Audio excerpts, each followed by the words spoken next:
पर गारंटी केजरीवाल की ये भी थी कि हम यमुना साफ कर देंगे, अगर नहीं की तो 25 में वोट मत देना। ये मैं सहमत हूँ आपसे। मैंने पिछले चुनाव में 3 वादे किए थे। मैंने कहा था मैं यमुना साफ कर दूंगा, मैंने कहा था हर घर में टूटी से साफ पानी आएगा, आप ओक लगा के पानी पी लेना सीधे, टूटी से 24 घंटे साफ पानी आएगा। और तीसरा मैंने कहा था कि दिल्ली की सड़कों को हम बिल्कुल यूरोपियन अंदाज में शानदार सड़कें बना देंगे। मैं ये तीनों काम नहीं कर पाया इन 5 साल के अंदर। उसका कारण था पहले 2-2.5 साल 3 साल कोरोना हो गया, और उसके बाद ये इस फर्जी केस के अंदर एक एक करके हमारे जो इम्पोर्टेंट सदस्य थे टीम के, एक एक करके इन्होंने जेल में डाल दिया। तो ये तीनों काम मेरे पेंडिंग हैं। अब मैं जनता के बीच में जाके इसको स्वीकार करूंगा कि मैं ये 3 काम जो मेरे दिल के क्लोज हैं और शायद दिल्ली की जनता के भी क्लोज हैं, ये 3 काम मैं पिछले 5 साल में नहीं कर पाया, लेकिन मेरे पास पूरा प्लान है और पैसा है सरकार के पास इसको इम्प्लीमेंट करने का। एक मौका और दीजिए, अगले 5 साल के अंदर इसको मैं ज़रूर कर दूंगा। पर अरविंद जी, बात ये भी है क्योंकि 15 में आपको 70 में से 67 आपको मतलब हिस्टोरिक मैंडेट मान लीजिए, 20 में आपको 62 मिले फ्रॉम 70, हिस्टोरिक मैंडेट मान लीजिए। अगर आप 67, 62, अगर हम 70 भी अगर दिल्ली की जनता आपको दे देती है, क्योंकि ना एलजी बदलेगा, ना ब्यूरोक्रेसी बदलेगी, ना मोदी और अमित शाह बदलेंगे, तो ऐसा क्या बदल जाएगा कि जो सारे काम अब नहीं हो पाए तब होंगे? नहीं, तो मैंने तो ये कहा ही नहीं कि इनकी वजह से नहीं हुए। एलजी साहब भी थे, मोदी साहब भी थे, अमित शाह जी भी थे, ये सब लोग थे। स्कूल ठीक किए कि नहीं किए? बिजली 24 घंटे करी कि नहीं करी? बिजली फ्री करी कि नहीं करी? अस्पताल ठीक करे कि नहीं करे? मोहल्ला क्लिनिक बनाए कि नहीं बनाए? पानी ठीक करा कि नहीं करा? ये सारे काम करे। इन सब अड़चनों के बावजूद, अड़चनें तो आएंगी, पर ये अड़चनें काम बिल्कुल होने नहीं। अड़चनों की वजह से हो सकता है 2 दिन का काम 4 दिन में हो, लेकिन काम सारे होंगे, ये मेरी गारंटी है। पर अरविंद जी, फिर जो दिल्ली की जनता इन अड़चनों में कहीं में फंस जाती है। कोई नहीं फंसती।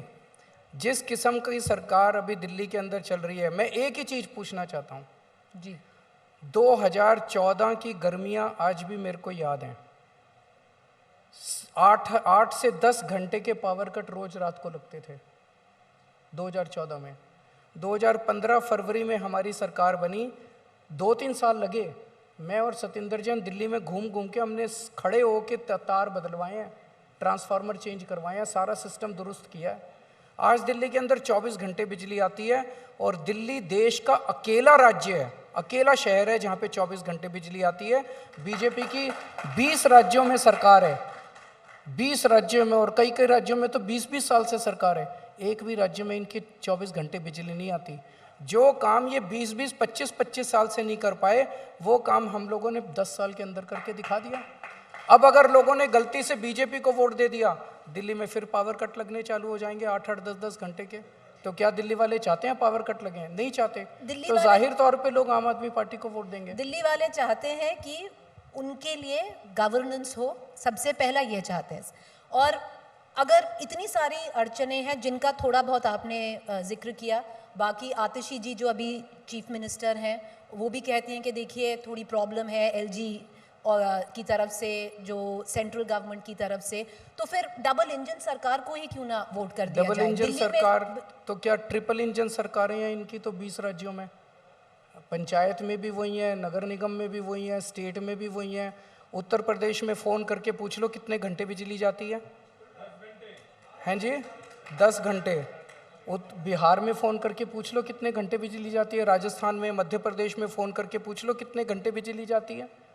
वहाँ तो इनकी ट्रिपल इंजन की सरकार है, तो और महंगी बिजली है। दिल्ली में तो 0 बिल आता है, वहाँ पे छोटे से आदमी का 5-5 हज़ार रुपये, 10-10 हज़ार रुपये बिजली का बिल आता है।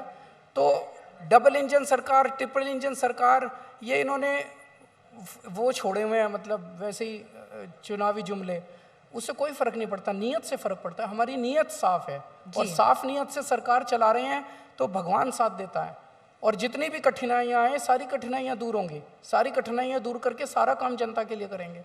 पर अरविंद जी, जो दिल्ली की जनता है, डबल इंजन तो आपको भी दिया था उन्होंने, एमसीडी और दिल्ली सरकार। मैं आपको बताता हूँ।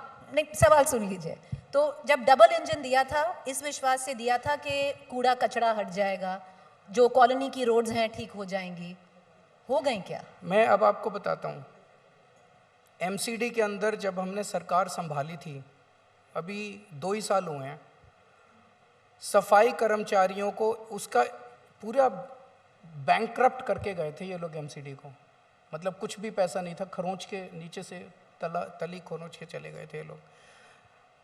एमसीडी में इतना बुरा हाल था कि 12 महीने एमसीडी के सफाई कर्मचारी हड़ताल पे रहते थे। और हड़ताल किस लिए करते थे? हमारी तनख्वाह दे दो। 6-6, 7-7 महीने इस कर्मचारियों को तनख्वाह नहीं मिलती थी। सड़कों पे इस कर्मचारी बस तनख्वाह लेने के लिए, कर्मचारी कभी काम पे नहीं गए कर्मचारी उस दौरान। जब से हमारी सरकार बनी है, एक दिन भी हड़ताल नहीं हुई। हर महीने के पहले हफ्ते सफाई कर्मचारियों की तनख्वाह उनके अकाउंट में पहुंच जाती है। और इस बार जान के ताज्जुब होगा आपको, 30 या 31 अक्टूबर को दिवाली थी, दिवाली के पहले हमने नवंबर की तनख्वाह उन लोगों को दे दी और उनको दिवाली का बोनस भी उनके अकाउंट में डलवा दिया सफाई कर्मचारियों के। नंबर 1। नंबर 2, सफाई कर्मचारियों का होता था कि हमें पक्का करो पक्का करो। 8,500 सफाई कर्मचारियों को 2 साल में पक्का कर दिया। अब धीरे धीरे इसकी पोजीशन को मैं आपकी जानकारी के लिए बता दूं, जो ये कूड़ा उठाने वाली कंपनियां हैं, इनका पता नहीं कितना बकाया छोड़ के गए हैं ये लोग एमसीडी के ऊपर। वो सारा बकाया धीरे धीरे पूरा कर रहे हैं। और 5 साल दिए हैं ना आपने हमें, 5 साल दे दो, अच्छे से दे दो। अभी एकदम से 2 साल के बाद आप हमारा ये अकाउंटेबिलिटी मत लो। सारा कूड़ा उठा देंगे। उठाना चालू हो गया, जब से मैं बाहर आया हूँ कई इलाकों में कूड़ा उठाना चालू कर भी दिया है, लेकिन सारी सफाई कर देंगे, आपके कूड़े के पहाड़ भी उठा देंगे, ठीक कर देंगे।